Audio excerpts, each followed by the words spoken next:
Hello everybody, Big Seven here, back for another AFL SuperCoach video. Firstly, I'd like to apologise. I would normally get this done on a Tuesday or Tuesday night at the latest, but normally I would have my trade plans somewhat settled by then. Last night, I still was very up in the air about what I was planning on doing. There was still a bit of news that needed to play out, and I thought better to just record tonight on the Wednesday night and give some advice that's probably a bit more relevant. And we're coming to what is essentially one of the last two rounds that are really important in terms of trades. At this point of the season, we're making trades to finalise the side, and there have been some real spanners that have been thrown in the works. So, round 14 scored 2,055. It was a little bit above average, moved up into a rank of 170. Still targeting a top 11 spot, which is about 350 points away at the moment. So, as per my mantra, has been all season, the plan is to be aggressive. I do only have 7 trades left, but I do have a pretty healthy team value of around 14 million. Without any further ado, let's take a look at how the team did last week. And so, I ended up putting the vice captaincy on Joshua Dunkley. He scored 137.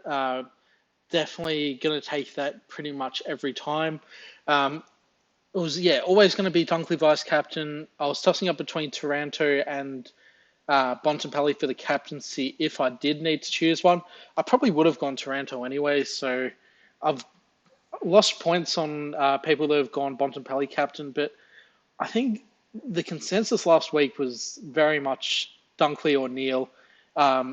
Neil, who won 144.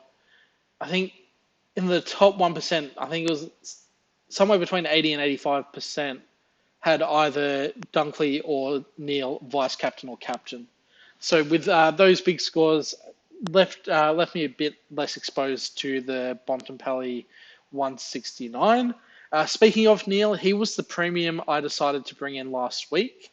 My one trade was Jordan De Goey out, who I traded just for a week of extra info, and I ended up electing to go for Neil. I was leaning towards Sarong last week, and then the bit of news came out around his ankle. He's still been managing that, and just that combined with a fairly soft draw for Brisbane, and Neil being a little bit cheaper than Sarong at the time, just all of those little factors swung me in the Neil direction at the end. And it was a very good week to trade him in. 144, definitely one of the reasons why I moved up in rank for the week. So I had 19 playing.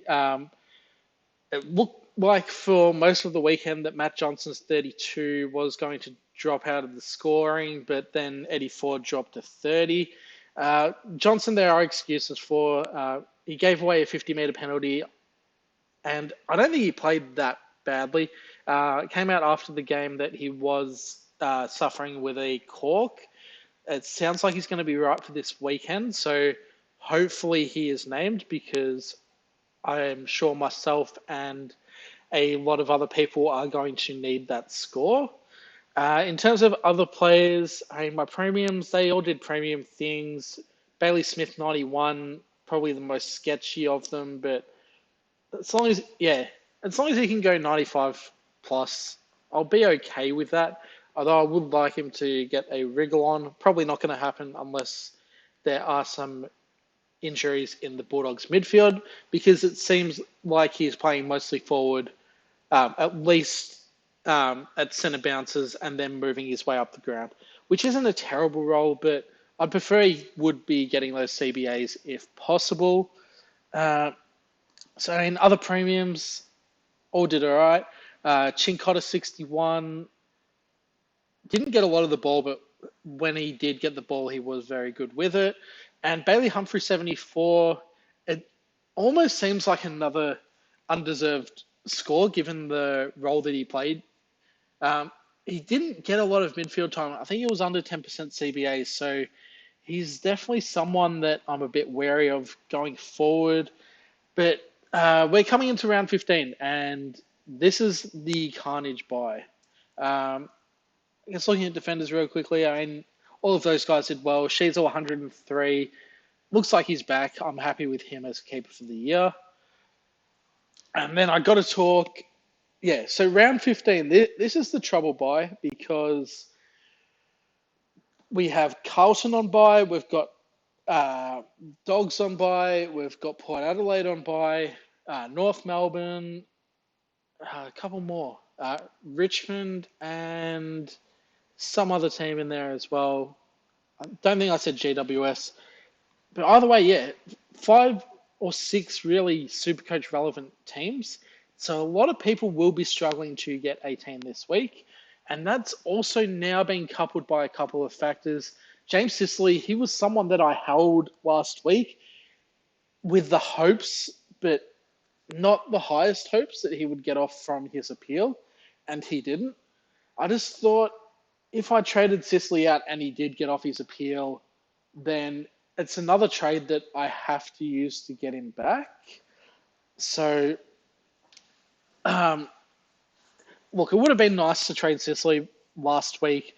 I probably would have brought in a strong type, though, and I don't think I'm leaning in that direction anymore anyway. So, I guess holding and getting an extra week of information might end up being good. And the reason that might end up being good is because the other piece of carnage which happened tonight, Clayton Oliver, I mean, if you held this guy, it's just brutally unlucky. He misses 2 weeks with a hamstring, expected to come back, after 2 weeks. Misses round 13 with an infection.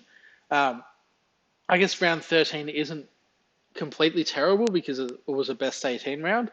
But now he misses round 15, which is arguably, well, not even arguably, it's just the worst buy. So people that have held him, they've been shafted. No ifs or buts about it. And it's a really interesting question going forward. If you hold him, then it's pretty obvious you keep holding him. He's expected to be back next week, although we keep hearing that he was expected to be back this week. He was expected to be back pushing to be back in round 13. Hopefully for Clary owners, this is next week is actually the time when he's actually back. Brutally unlucky for Clary holders. I mean, pretty brutal blow. Especially coming off the infection where you could not predict he was going to get an infection, and because of that infection, 5 days in hospital means that his fitness is gone. And so even if he does play next week, there's every chance a match against GWS up in Alice Springs, he could be subbed out at 3/4 time, especially if Melbourne are in front. So yeah, just brutal if you held Clary in the end. But also a really interesting question for non-owners because, as I've just mentioned, he's a very real chance of getting subbed out next week. Break even is around about 140. So if you do bring him back in next week and he gets subbed out, well, you could have got him. If you bring him back in for a 90 or 100, then you kind of, it's a bit of a waste at 660 odd K. But you're trying to balance finishing your team with, this is the time of the year. Going into next round is when you want your team to be complete. So thinking about that, I'm going to be trading out Sicily, and I want to have a completed side next week, but I also want to have Clary and Sicily in an optimal completed side because Clayton Oliver, he's a top 3 midfielder, and James Sicily's a top 3 defender. So it's going to be really interesting to see how people end up dealing with Sicily or Clayton Oliver. People with less trades, less money, they might end up fading both of them for the rest of the year. I think at this stage I'm going to be fading Sicily, but we'll see how things go. And the scary thing about fading Sicily is he misses 3 weeks, but he comes back and my mouse pad isn't working. Thanks. Oh my God. Dealing with a dodgy mouse pad. Great timing. So he comes back. He misses 3 games. So it's just, I think it's, unless you're in a very good position, I think it's too much money to hold on the bench. But he comes back for games against North Melbourne, Richmond, and St Kilda. And St Kilda, he went, 180 or something against them? So, yeah, 172 against St Kilda, 112 against North Melbourne. Richmond have traditionally been a side that gives up decent scores to defenders, although I'm not sure if that's the case this year. Either way, if some of these top sides have Sicily, they could really, or even, sides sitting at around the 1,000 mark and they have Sicily, they could come storming home in the end. And if he does continue to score well, he's going to be out of. If he does come back and score well, he's going to be out of the price range for so many people because his break even is. I will get back to it.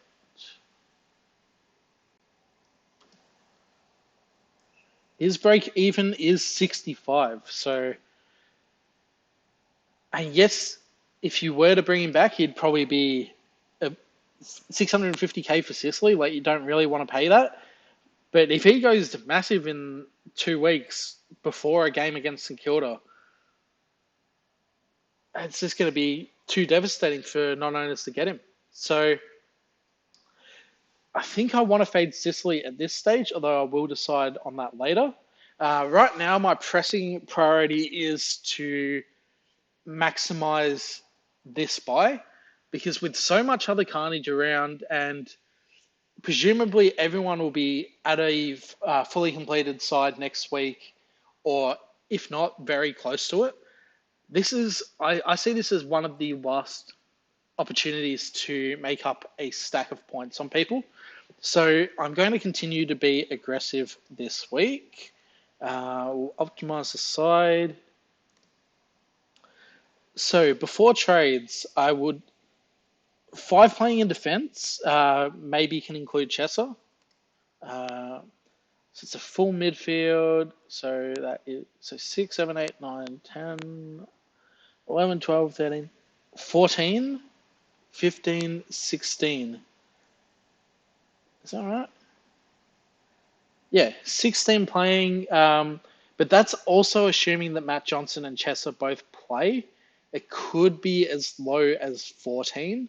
There's no one that can come out of the woodwork and surprise me by playing this week, unfortunately.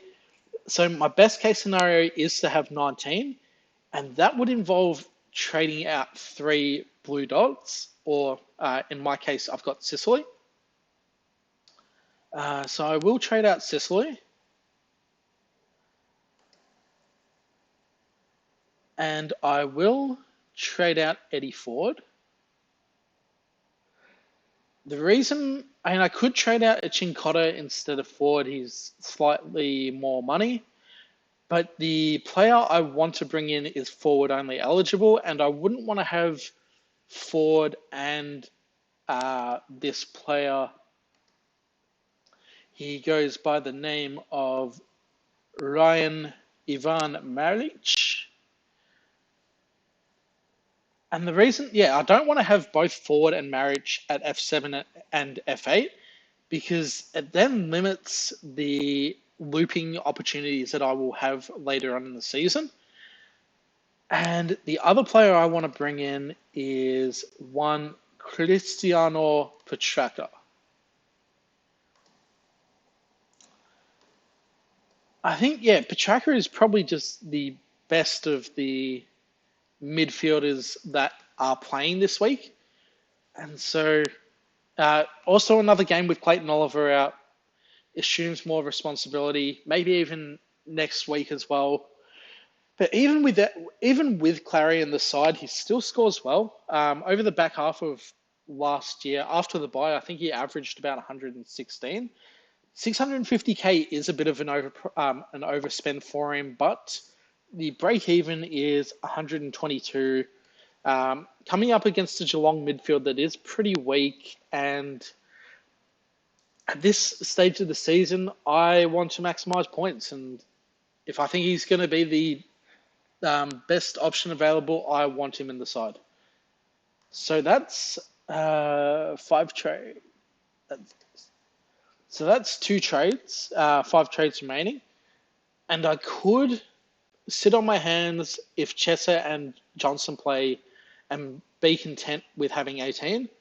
But as I've said multiple times, this is the time to be aggressive. And so, let's go without the optimize actually. So I'll put my best team on field. So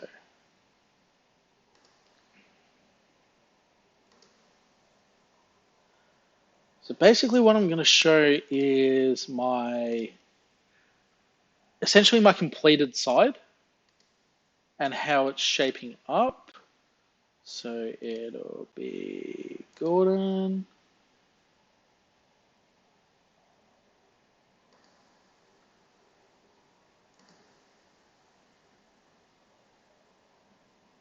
We put Sheasel in defense.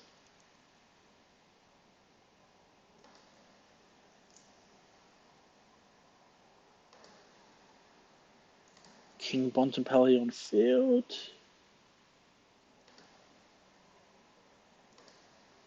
And top of screen.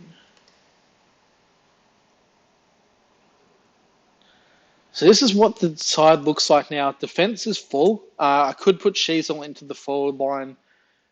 But if we look at the forward line, and that's effectively full once I put Dunkley there.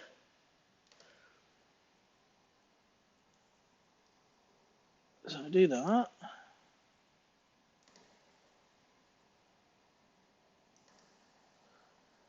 So yeah, forward line's full. And by extension, that means defense is full because I wouldn't want to put Sheasel down forward.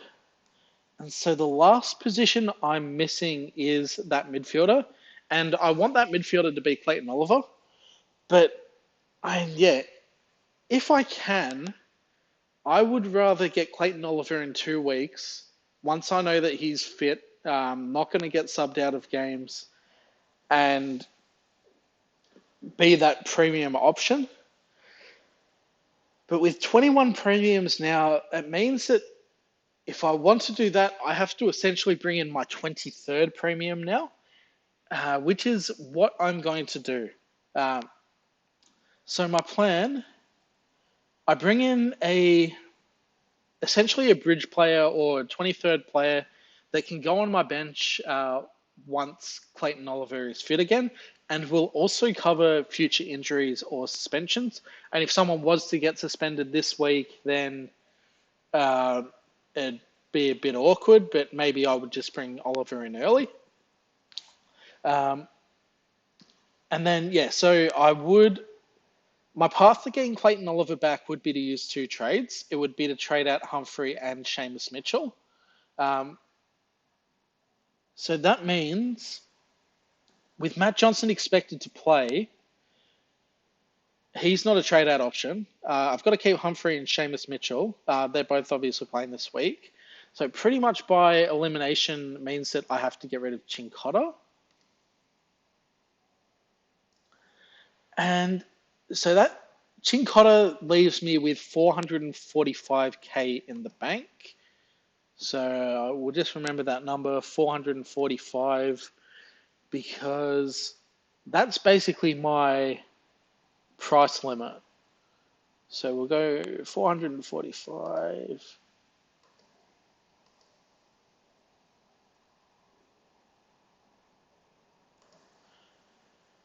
And we need someone that's playing this week, which is a bit unfortunate because I think the player I am probably the most keen on would be Himmelberg. But with him not playing this week, and I need points this week, he is off the radar. We'll sort by average. Jeremy Cameron, he's one that I'm not against. Playing against Melbourne, though, I think he plays North Melbourne the week after that. So I think he's a decent option.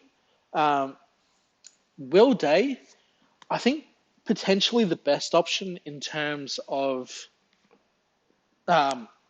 role and points potential. But the thing is, Will Day is already 45% owned in the top 1,000, I'm fairly sure. Something like that. So if I want to try and make up ranks, I want to go someone that's a bit differential, especially if it's only going to be for a 2-week punt or, if it's going to be essentially these 2 weeks are the most important. And yes, I might need to use their cover, but these are the 2 weeks I want them to perform. So thinking about that logically, who would be the matchups to target? And the real obvious one is West Coast. But if I go, so West Coast, they're playing St Kilda they're playing St Kilda next week and Sydney this week. But in that price bracket, there isn't really anyone that I'm that thrilled with. Mason Wood mid only doesn't really do a lot, especially in providing DPP cover across all lines if I need it. Mitch Owens, his scoring has been up and down, and it's really just. If I'm targeting the West Coast matchup, you'd really want a key forward or at least a goal kicking forward. St Kilda, Jack Higgins, that's pretty meh. I've also got Max King, but he's averaging 70 for the year. Is he really going to pull 2 big scores? I don't think so.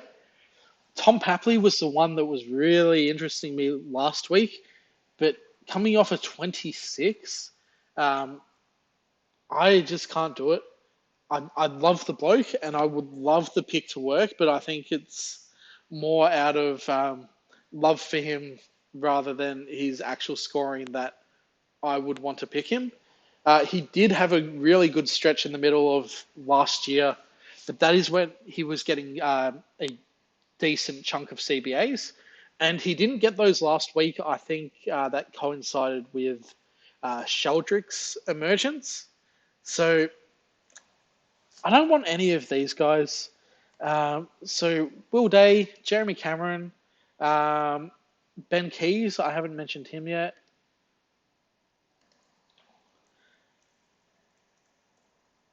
Yeah, so Ben Keys, 3-round average of 107. It's okay. Actually, it's more than okay. It's pretty good. But do I trust him to have that role long term? It's probably safe enough. But what does he do the next 2 weeks? He plays Collingwood this week. And this is probably the week where he is most likely to put a hard tag.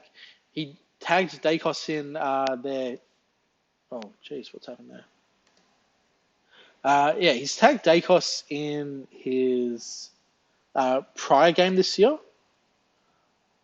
And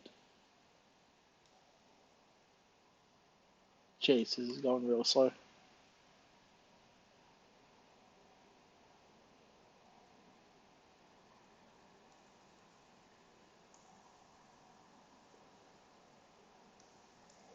So against the Pies earlier this year, he scored 52 points, and that was also with a high amount of centre bounce attendances. The 3 most recent games are the other games where he's played in that midfield role, and scored 100 in all 3 of them. But I'm just a bit worried about this week, and with this week being the opportunity to make up big ranks, I think I can do better. So Ben Keys, and I don't mind him long term, but having to have him on field for this week, it scares me a little. Who else is there? Tex Walker coming off a 200. I mean, probably not against the Pies. Christian Salem, another potential option. Um, Probably just doesn't get enough of the share down back, especially with Stephen May hogging the kick-ins basically. And then there is one other player who I think is the player I'm leaning towards at the moment, which is a bit scary. Almost as scary as this website. Come on. Being so slow at the moment.